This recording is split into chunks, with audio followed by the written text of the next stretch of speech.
Here you are. This is our first lecture for understanding music and music theory. Again, we're starting with the very basic principles that we need to know to further ourselves in our knowledge of how music works. So let's begin with something very simple called the staff. Alright? The staff is what you see behind me here. It's 5 lines and 4 spaces. You see it's divided up into 2 pieces here. We're only going to worry about this top bit right here. We're not worried about down here yet. We're going to take things very slowly and very easily, okay? So up here, we have a blank staff. And as I said, we have 5 lines and we have 4 spaces. Each of these lines and spaces represents a different pitch. Now, pitch is up and down, okay? It's vertical. Time is horizontal. So essentially what you're looking at is a graphing system. I could take notes and plot them anywhere on my graph and create music.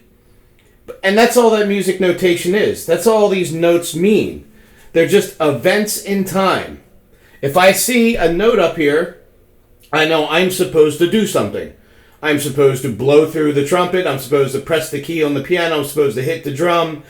Whatever. It just means do something. Okay? So it's an event. And we graph them on this system here. In the beginning of our series here, we're only going to worry about the horizontal. The time. And time is rhythm. Okay? So we need an organizational tool. We need something that helps us to be able to read in small sections so that we can process it while we're playing an instrument and listening to other people around us. That's the genius of the musical notation system that we have. Okay?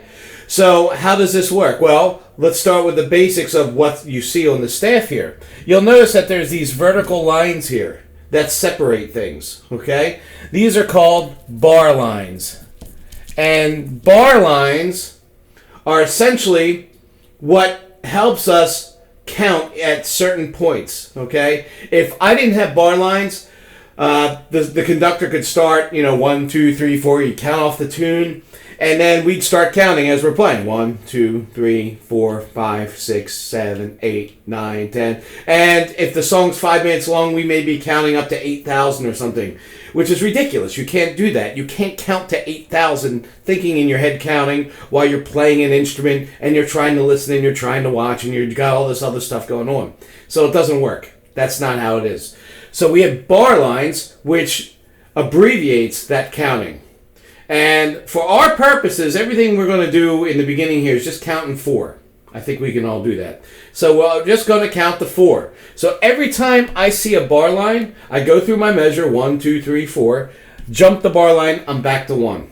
So the bar line is kind of like hitting the reset button, essentially. Okay? As I stated, the space in between the lines here, the bar lines, is a measure. We call these measures. All right? So we have bar lines and we have measures. And the measure is the unit that we will write all of our notes into. Okay?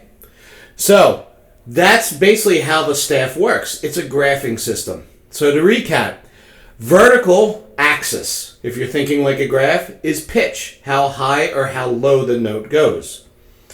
High note or low note. If we go horizontal, we're talking about time, and we're talking about what we could say is your beat. 1, 2, 3, 4, and so on. So we're going to focus on the time aspect to begin with here, okay? So, get ready for the next lecture. Here we go.